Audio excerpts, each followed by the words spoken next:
comrades, pupils, past pupils, old comrades meet each other, meet teachers and parents on Union Day 1910 at Clongowes Wood College, County Kildare, home of Father John Sullivan for about 25 years. Boys came with their hopes and fears to his simple living room or study. The boys recognized his holiness. "Mother, we were taught by a saint. Funny, and we knew it." Taught by a saint, frightening but comforting and strengthening. In the 1920s and 30s, when Father Sullivan was there, about 30 priests, brothers and scholastics formed the Jesuit community. Every day, a total of 500 sat down to 3 hot meals. For nearly 2 centuries, Clongowes has continued to provide security and stability. Young people have been cared for, encouraged to relate to adults and to each other in a spirit of friendliness, courtesy and self-restraint. Order and routine have a purpose. A sense of community and comradeship develops. Family life and parish life in rural Ireland has changed since Father Sullivan's time in the hungry 1930s. Reaching out from the college community as a servant of the local families in the neighbourhood, Father John prayed with them and prayed for them, healing and reconciling.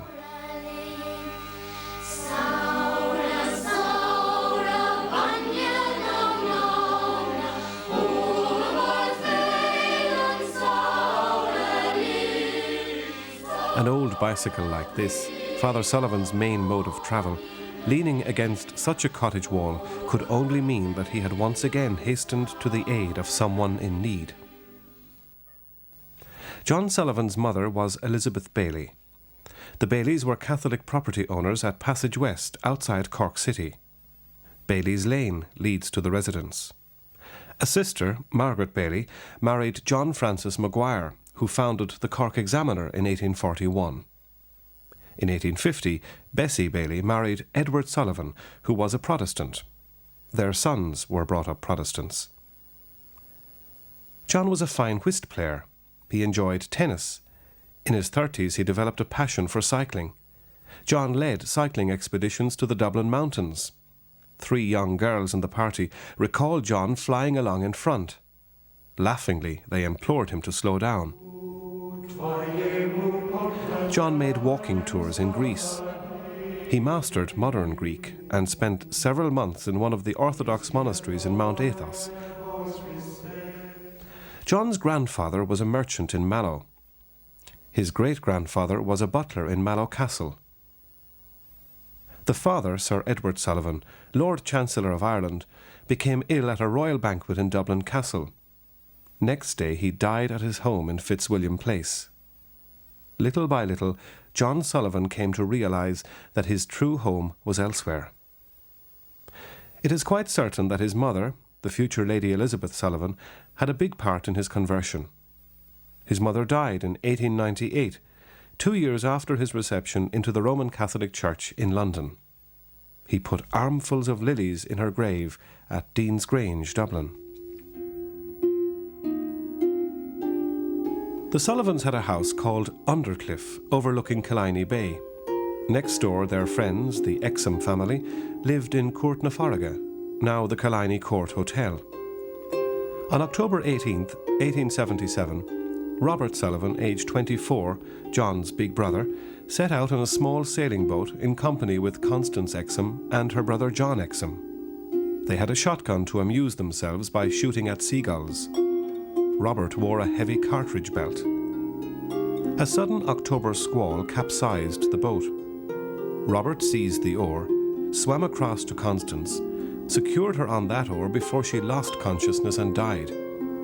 Robert sank himself, probably weighed down by the cartridge belt. The young John was 16, a boarder at Portora Royal School, Enniskillen. Many years later, Father John would write to a grief-stricken parent of a Clongowes boy, "I saw the anguish of my dear mother on my brother's death. She never even had the satisfaction of weeping at his grave, for his remains were never found." Drownings and loss at sea can draw survivors closer to one another and to God.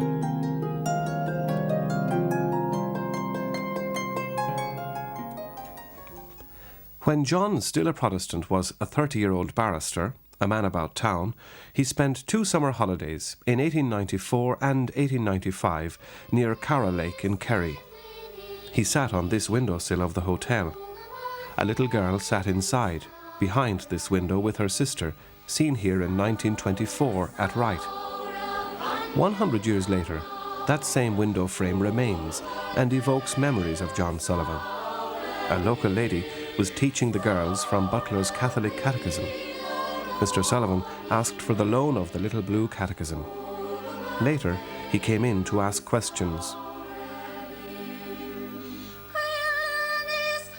2 years later, Barrister John was received into the Catholic Church in London at the Jesuit Church in Farm Street. 12 years before Mr. Sullivan, then a barrister, sat on that hotel windowsill in Kerry, the author of a book, Red Cloud, was familiar with that same hotel.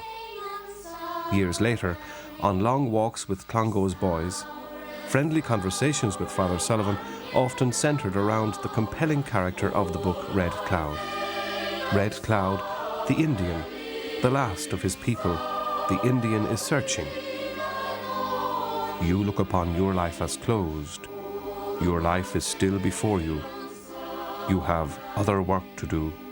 This is your road, and here is mine. Now, as a Catholic, John Sullivan intensifies his pilgrim search, searching, reaching out in compassion. Now his pilgrim search was for the greater, the ever fuller service of the neighbours. In the hospice at Harold's Cross, he visited terminally ill patients. The prospect of a new life opens before him, other work to do. Before taking first vows as a Jesuit in St. Stanislaus College, Rahan, near Tullamore, each young man wrote his own life story in a journal preserved in Jesuit archives. John was permitted to keep the brass crucifix belonging to his mother. This brass crucifix, about 9 inches high, Father Sullivan carried with him constantly all through his life. He held that crucifix in his hands at the moment of his death. On the 28th of July 1907, the 46-year-old Jesuit John Sullivan was ordained priest at Milltown Park, Dublin. Immediately after his ordination, Father Sullivan was appointed to the teaching staff of Clongo's. He spent most of the rest of his life there, about 25 years. For one period of 5 years, from 1919 to 1924, Father John was appointed rector of Rathfarnham Castle. As friendly confessor and confidant to 300 boys and many others, Father John wore this violet stole. This is his breviary, or Latin daily prayer book. His pioneer pin stands for the compassion in his heart. In 1977, the colleges of Portora, John's old school, and Clongo's were officially twinned. His life story seems to reach out across border lines to cherish each person as one loved by Christ. Tired after the long winter of 1933, and now almost 72, Father John suddenly developed acute abdominal pain and was taken from the college infirmary at Clongo's to St. Vincent's Hospital, then at 96 Lower Leeson Street, Dublin, where he died on the 19th of February 1933.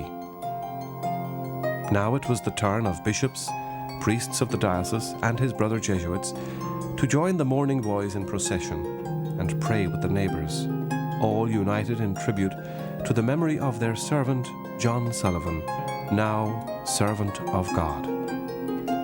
Years later, in 1960, Father Sullivan's remains were officially transferred to the Jesuit Church in Gardner Street, Dublin, almost beside the church in Temple Street where he had been baptized.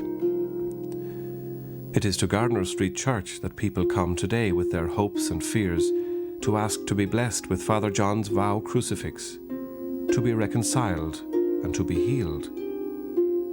The central Christian message, the cross, is Jesus loves, Jesus seeks to save and to transform everyone.